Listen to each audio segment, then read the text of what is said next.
you strike me down now, I will become more powerful than you'll ever. Monkey Dragon. Hey YouTubers, it's me, Monkey Dragon here, bringing kind of like an addressing video because it's a lot of my not older subscribers, but my subscribers that have been with me for a while, and some of the haters out there that, are just trolling me, have been asking about, am I only doing glitches now? Like, if I'm not doing tips and tricks and tactics, tutorials like I originally said I was going to do. And before I get into it, let me just say this. Is my original thing that I said to you guys is I'm here to help you. And in that sense, yeah, since I play Call of Duty a lot, that means a lot of tips and tactics. That's what I do. And since I like to play like Assassin's Creed and Borderlands, maybe some walkthroughs and that kind of stuff. But I also like to have fun. So, yeah, I'll also upload some fun videos. But to address the glitches and everything is because a lot of my friends, because I've been playing Borderlands a lot, well, Borderlands 2, since it just came out, I'm going to be playing it. Yeah, forgive me. A lot of my friends were doing these glitches and all this other stuff, and they're saying, man, dude, my player data is getting corrupted, man. I can't play the game anymore. My soldier level 50 with 20 rare weapons is now gone. I was trying to do this glitch, and now, oh no, woe is me. And a lot of my friends weren't just coming to me saying, hey, do something about it, but they were telling me about it, and I was also kind of interested in some of these glitches because I would think that it extends the life of the game, and I'll get into that more later on. But anyway, so a lot of my friends were coming to me saying, hey, a lot of stuff is going wrong. And so what I did is I went on the internet, I seen a couple of these glitches, and I said, oh, well, no, they don't explain that well, or they don't explain this well, or wait, they completely forgot about this. So that's why I started making a couple tutorials for these glitches, is because my friends were asking for me to maybe see if I can explain it to them better. Not because I'm the one who made it or anything, but because I'm pretty good at explaining things, I believe, and a couple of my friends believe, and hopefully my subscribers believe. But anyways, and when I seen the skill glitch tutorial, there were some problems with the guys that I was watching. They didn't explain, or their audio was off, so the step they were talking about and the step that was on the video was like 3 to 4 steps off. There was a lot of problems. So, and there was one factor that some of them kept forgetting is about the lag that needed to be by the host for the skill glitch. And I actually came up with a solution, the Necromancer, if you guys don't already know. Yeah, and I actually found that by accident because I wanted to level up my Necromancer, so I put him in there, threw on the death trap, and me and my friend, we walked and got some food, and we came back, and it was lagging really bad, and then me and my friend came in and said, whoa, he's lagging really bad. Let's try it right now. Let's try the skill point. We did it. We go, okay, cool. Wait, before I post this, let's make sure it works. And we tried it like 5-6 times. We had a couple of my friends come in, and it worked every single time. So I go, okay, this could probably help a lot of people, because a lot of people are scratching their head, getting frustrated, trying to figure out how to do it. Because I know my friend Red Venom, or Steve, depending on how you know him, was getting really mad because I was able to do the skill glitch tutorial 3 times out of 15 tries, and he was able to do it 0 out of like 50 tries. He tried a lot, and it just didn't work. So when I came up with the Necromancer thing, it actually fixed it to where he was able to do it every time, I was able to do it every time, and my friends were able to do it every time. So I said, you know, this is probably going to save a lot of headaches, because my friend Red Venom was getting pretty mad and frustrated, and we were all trying to figure out how to make it work. So when I figured out how to make it work, I said, okay, I'll upload this. This will probably help a couple people probably not break their controllers. So, and that's one thing that I wanted to do, was to help people. And that's what I mean, is because I seen that a lot of my friends were getting frustrated. A lot of them were having problems with this. So I went in there, I looked it up, I seen how to do it, and okay, there we go. And so yeah, if you guys were to come with me with like a Borderlands 2 problem on a mission and go, hey, Monkey Dragon, you know, I'm having one heck of a time with this mission. I can't figure out how to get it to work, or I don't know where the objective is, I don't know what I'm supposed to do. And if I have the game, I'll go in there, I'll try it, and if I can get it to work, I'll upload it for you. Because this is the rule of thumb for anyone that asks questions or anyone that has a problem. For every one person that has a problem, or for every one person that asks for help for the problem or anything else, there's a lot more people having the same problem, and there's a lot more people wanting to ask that same question. It's just a lot of people are too shy, or they're too nervous to ask the question. That's just the rule of thumb for life. So, yeah. So I'll upload it, and yeah, that'll help you guys. And if you guys, hey, Monkey Dragon, there's this glitch to where you can get to level 50, and, well, no, my bad, I said that wrong. Hey, Monkey Dragon, there's a glitch to where you can go on playthrough 2, well, actually playthrough 3 on Borderlands 2 and still be level 50 and go through the storyline again. But I can't get it to work right. Can you help me? Yeah, sure. I'll go check it out, see if I can do it. Because that's something that I'm completely okay with. And now, with that being said, about me helping you guys in glitches and everything, now let me tell you about my side of the story with mods, glitches, hacks, all that stuff. I don't find mods, glitches, and hacks to be bad if they're used properly. And by this, let me explain. I want them to be able to extend the life of the game. Like, for Minecraft, for existence, if you don't know what Minecraft is, I'm sorry, you're out of the loop. But in Minecraft, that game probably wouldn't be as big as it is if there wasn't any mods for it. Because let's be honest, guys, I'm not gonna even downgrade the game. I actually love the game, absolutely. But having mods to extend the life of the game, to either add a new function in there, add a new boss, add some storyline to it, change the scenery, or anything else, even to change the texture pack, all the things you can mod in Minecraft, extend the life of the game tremendously. Because I've tried to go vanilla, and if you guys don't know what that means, that's just plain normal, absolute, which is pretty much me going in there, building a house, getting my diamond armor, getting my diamond tools. Everything's decked out on diamond. Start building my house out of diamond. Build obsidian fortresses and everything. To a certain point, it just gets boring, and then you're just, oh man, now I'm gonna go in there and do it.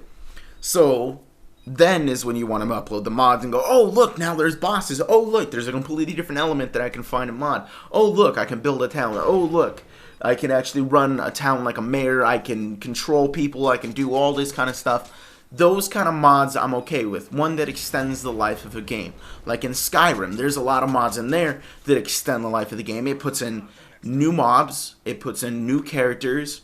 Well, new bosses and stuff. It adds to the life of the game. It can change. It can add armor in there. It adds new features and skills in there.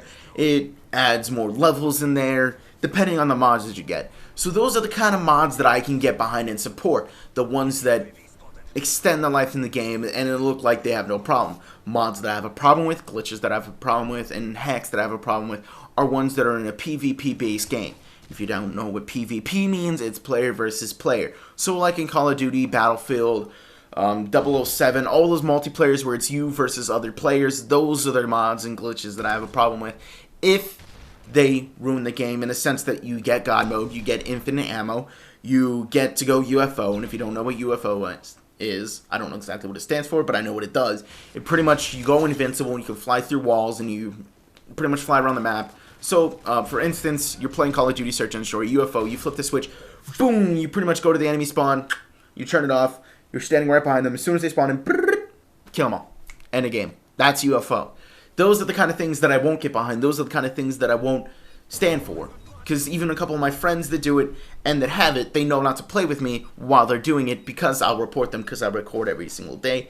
And yeah, I don't want that kind of stuff anywhere near me or even in the games that I play. And I get upset when they tell me that they use them, or hey man, you should have seen it. These guys were talking smack about how bad we are. And I flipped on UFO and then killed them instantly. I'm like, hey, yeah, good, jerkwad. So now you just proved that you can't kill them, so you had to use your glitch or mod or whatever the heck it was to kill them? Yeah, that's great.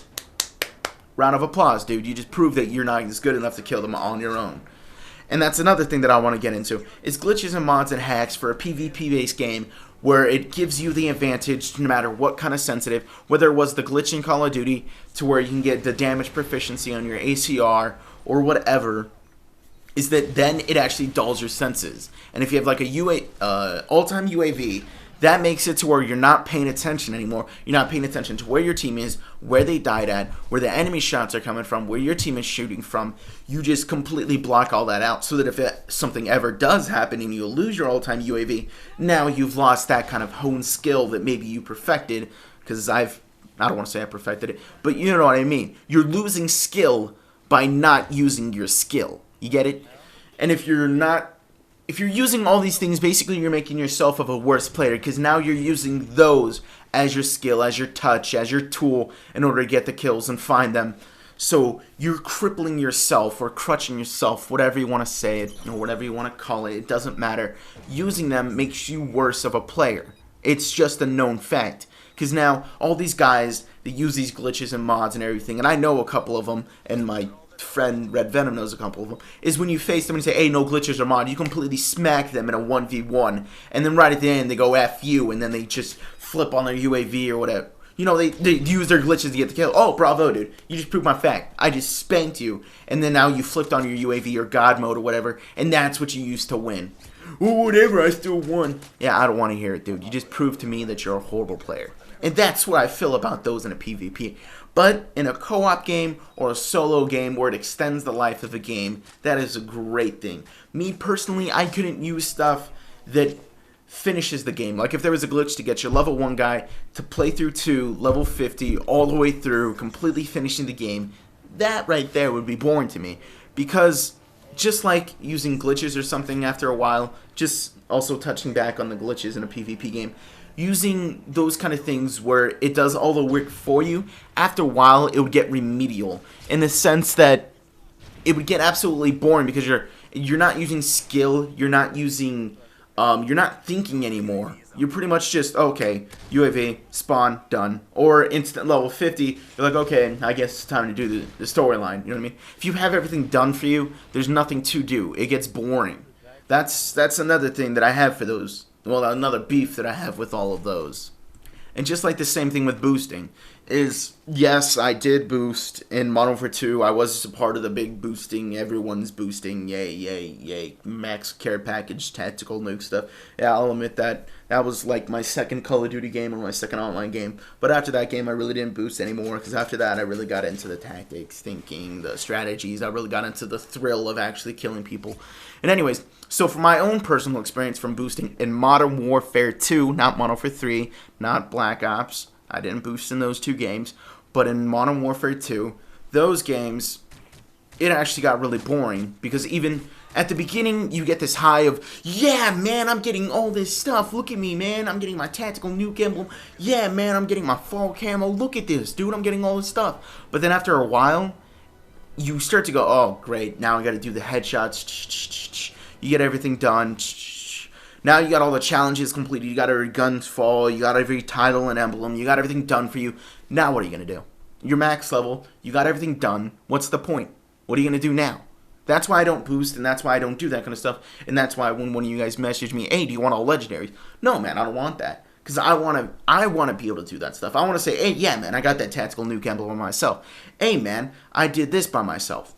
Or if you want to look at it this way, it adds length to the game. Because if you boost a mod or hack or whatever to get the game to finish it for you, then you lose time played that you could have been playing. Unless you enjoy having everything done for you and being absolutely bored out of your mind when you have everything, then go ahead. Go ahead and do it. Absolutely. I don't care. Whatever. That's just me. I only like mods and glitches that adds life to the game. I hate mods and glitches that give you an advantage in a PvP game. And that's all I really have to say, guys. That's the end of the video. Anyway, so we kind of reached past my videos, you guys can see. But anyways, we reached the end of this video. So like the video if you liked it. Or if you're really pissed off at me and go, hey, no, I'm a glitcher and modder. I hate you. Thumbs down the video. Doesn't matter. So subscribe to me if you want to see more of my videos. I'm Monkey Dragon. That's all I got. Peace, man.